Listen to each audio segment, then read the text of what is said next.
नमस्कार दोस्तों।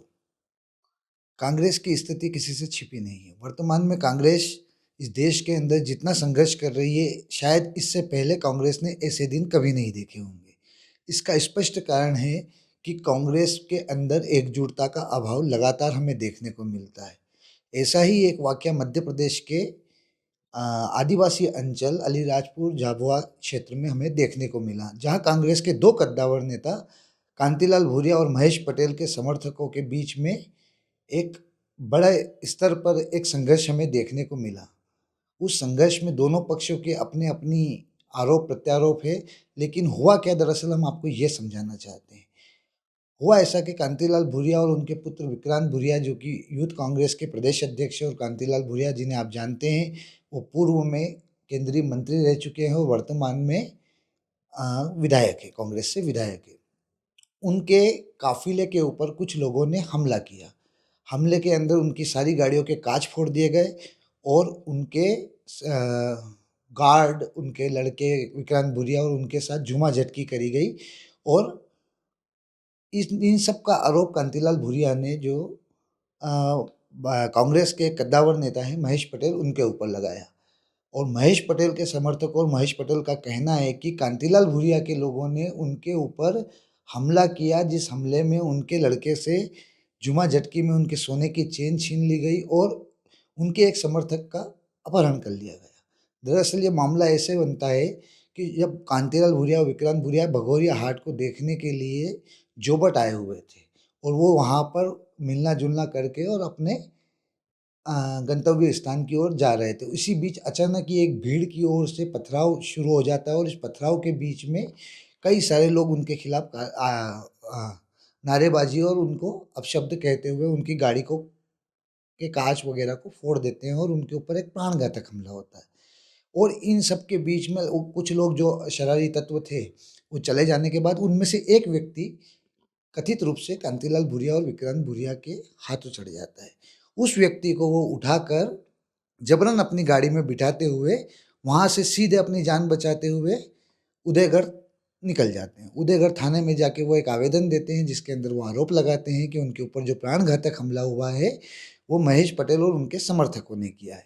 और उनमें से एक व्यक्ति को वो अपने साथ ले आए। उदयगढ़ पुलिस उस समर्थक को छुड़वाती है और उसे सुरक्षित जोबट थाने भेज देती है। वहीं दूसरी ओर देखें तो महेश पटेल अपने समर्थकों के साथ जोबट थाने पहुँच जाते हैं और वहाँ पर एक एफआईआर के लिए एक आवेदन करते हैं। उस आवेदन में वो आरोप लगाते हैं कि कांतिलाल भूरिया, विक्रांत भूरिया और उनके साथ में कुछ और लोग थे। उन सब ने मिलकर उनके लड़के जो महेश पटेल के लड़के हैं, उनके साथ झूमा-झटकी करी और उनकी सोने की चेन लूट ली और उनके एक समर्थक का अपहरण कर लिया।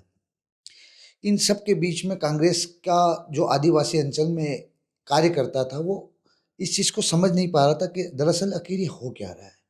क्योंकि कहीं न कहीं इस बड़े स्तर के 2 नेता आपस में अभी तक गुटबाज़ी कांग्रेस के सामने आती थी, लेकिन ये गुटबाज़ी जैसे-जैसे लगातार हिंसक होती जा रही है और ये इस स्तर तक चली गई है कि अब एक-दूसरे के ऊपर प्राणघातक हमले तक जा चुकी है।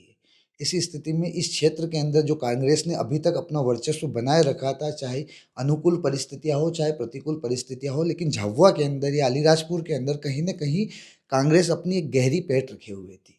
लेकिन जब इन 2 बड़े नेताओं का आपसी संघर्ष इतना बढ़ गया है कि अब भाजपा इसमें अवसर देखने लगी है, क्योंकि आपको याद होगा कि भाजपा ने अभी सुलोचना रावत को कांग्रेस से बीजेपी में लाए, उनको टिकट दिया, उनको चुनाव जीता दिया। अब महेश पटेल और कांतिलाल भूरिया के बीच में जो संघर्ष सामने आ रहा है, इन सभी संघर्ष के बीच में भाजपा के लिए एक बड़ी अपॉर्च्युनिटी नज़र आ सकती है। आने वाले समय में हम देखेंगे कि हो सकता है कि भाजपा इस पूरे संघर्ष का फ़ायदा उठाने की कोशिश करे। लेकिन कांग्रेस के लिए तो दरअसल ये ऐसी स्थिति बन गई है जिसके अंदर जो लगातार पार्टी फ्रंट पे जहाँ आदिवासी अंचल में इन दोनों बड़े नेताओं को आपस में मिलकर पार्टी को मजबूत बनाना चाहिए, वहीं ये आपसी रंजिश को लेकर लगातार अपना और अपनी पार्टी का निरंतर नुकसान कर रहे हैं इस क्षेत्र में। अभी थोड़े दिन पहले ही ऐसे कई इंसिडेंट्स हुए थे इस चुनाव के बाद में, जहाँ पर दोनों के समर्थक कई बार आपस में भिड़ चुके थे।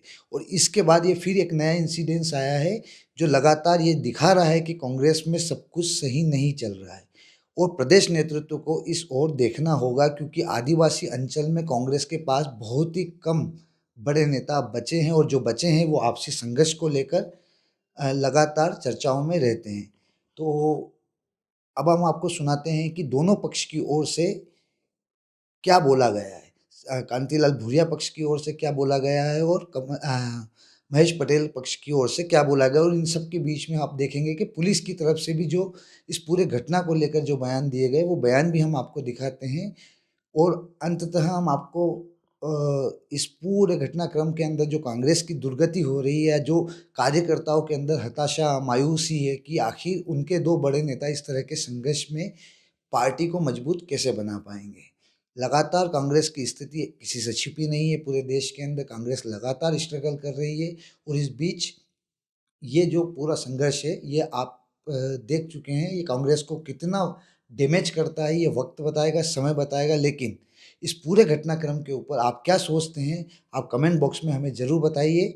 और अगर आप चैनल पर नए हैं तो इंडिया मिक्स चैनल को सब्सक्राइब करना ना भूलें। धन्यवाद। करीब 4 बजे के करीब मेरा बालक और 4-5 जने गाड़ी से जा रहे थे, भगोरिया देख के अलीराजपुर की ओर जा रहे थे।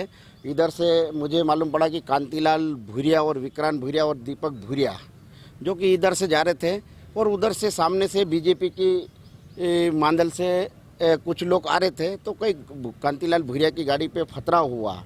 तो मेरे बालक के साथ माराकुटी करी, सोने की चेन ले गया और विक्रांत भूरिया और दीपक भूरिया और महेश कोई है सरपंच, वो हमारे लड़के को मतलब एक जितेन करके उसको अपहरण करके ले गया, जो कि उदयगढ़ थाने पे उसको छुड़ाया गया, जो कि पुलिस मौजूदगी में यहाँ लाए और एफआईआर कांतिलाल भूरिया, विक्रांत भूरिया और दीपक और अन्य लोगों के खिलाफ हमने एफआईआर दर्ज कराई। एफआईआर किस धाराओं में आपने? एफआईआर लूट की, डकैती की और अपहरण की, मारपीट की, ये हमने यहाँ रिपोर्ट का बोला।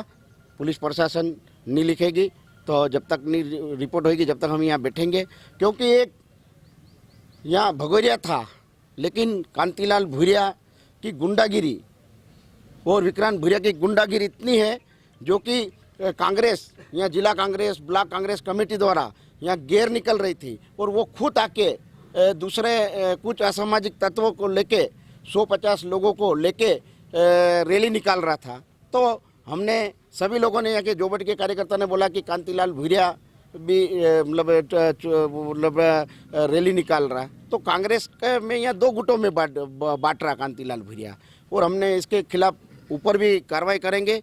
ऐसे आदिवासियों में झगड़े डलवाने की बंद करे कांतिलाल भूरिया। भगोरिया देख के हम जा रहे थे और आगे गाड़ी खड़ी थी उनकी गाड़ी, तो पता नहीं किसने पत्थर मारा और हमको ज़बरदस्ती वो आए और बोले कि तुमने पत्थर मारा।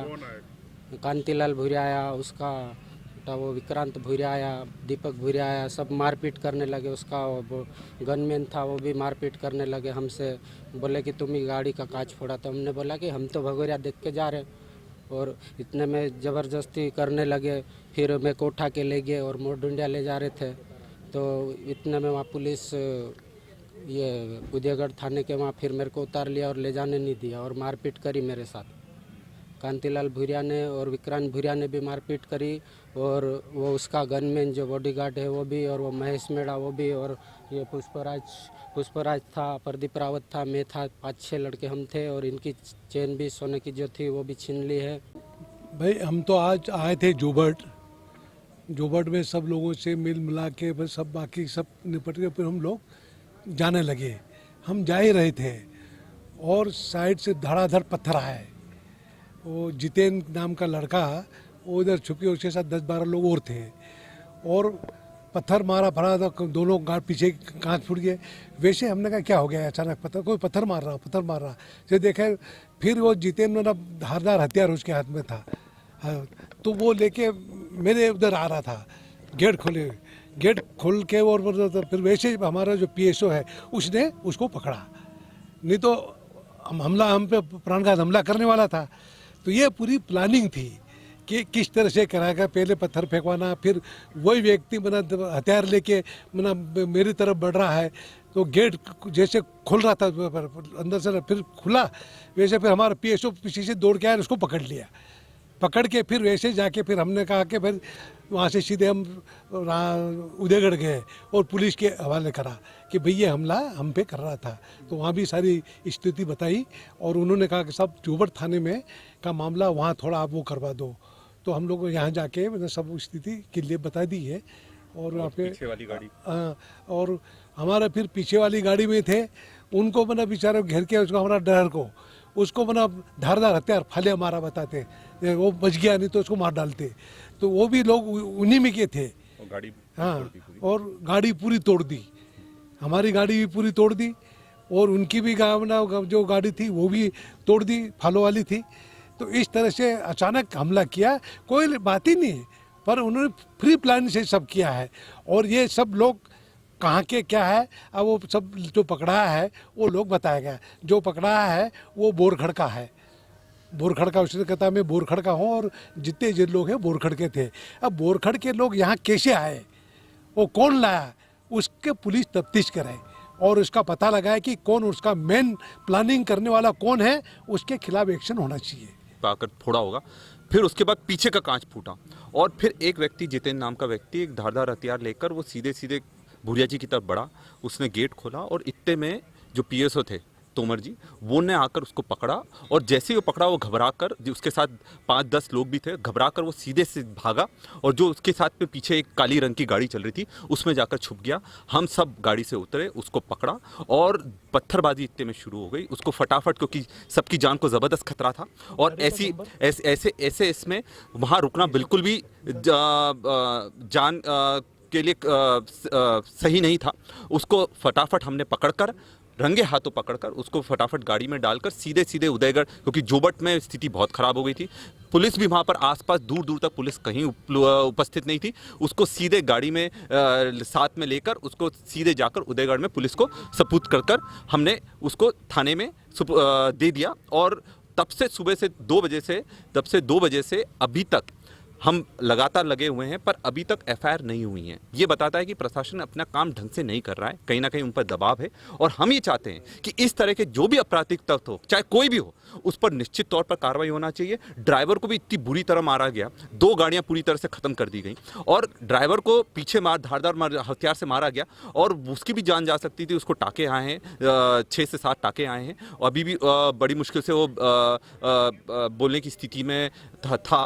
पर ये बात है कि अगर प्रशासन और पुलिस अपना काम ढंग से नहीं करेंगे और मध्य प्रदेश में जिस तरह का ये काम हो रहा है, कोई भी हो, प्रशासन को, पुलिस को निष्पक्ष होकर काम करना चाहिए। और सबसे मज़ेदार बात यह है और आश्चर्यजनक बात यह है, जो लोग ये बोल रहे हैं कि कांतिलाल भूरिया और डॉक्टर विक्रांत भूरिया और दीपक भूरिया ने अपहरण करा, अगर अपहरण करा होता तो उसको जाकर पुलिस को दिया जाता था। ये अपहरण होता है क्या? जो व्यक्ति हमारे को जान से मारने के लिए कोशिश कर रहा है, नियम में तो ये लिखा है कि अगर आपको कोई जान से मारने की कोशिश करो और अपनी जान बताते हो, उसकी जान चले ले लेते हैं, तब भी आपको दोषी नहीं माना जाता। और ये जो वो एफआईआर में नाम लिखवा रहे हैं, भूरिया जी के, मेरे नाम लिखवा रहे हैं, अपहरण की धारा लगा रहे हैं, तो ये अपने आप में प्रशासन का निष्पक्ष रवैया नहीं दिखता है। और मैं ये अपील करूंगा नरोत्तम मिश्रा जी से भी और शिवराज सिंह चौहान जी से भी कि आप इसमें पूरी हाई लेवल की जाँच करवाएं और जो दोषी हैं उनको जेल में सलाखों। जोबट का भगोड़ा था, भगोड़ा समाप्त होने के बाद 2 पक्षों में आपस में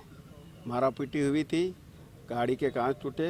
एक पक्ष यश ने लिखित में दिया है कि उनके एक आदमी को अपहरण करके ले गए और उनकी गाड़ी फोड़ी और चेन लूटी। एक पक्ष की ओर से धारा 365, 392 मारपीट का मुकदमा कायम हुआ है। इसमें आरोपी कौन-कौन बने सर? अब आरोपी में उन्होंने विधायक कांतिलाल जी का, विक्रांत भूरिया जी का आदि का नाम लिखा है। दूसरी तरफ से कांतिलाल भूरिया की पार्टी की ओर से भी आवेदन लिखित में दे रहे हैं, वो भी उन्होंने जान से मारने की नीयत से उनके 2 ड्राइवर को मारना बताया है। उनका आवेदन आ रहा है, इसके बाद उनकी ओर आवेदन पर से वो भी कायमी की जा रही है और यश के आवेदन पत्र पे से कायमी की गई है।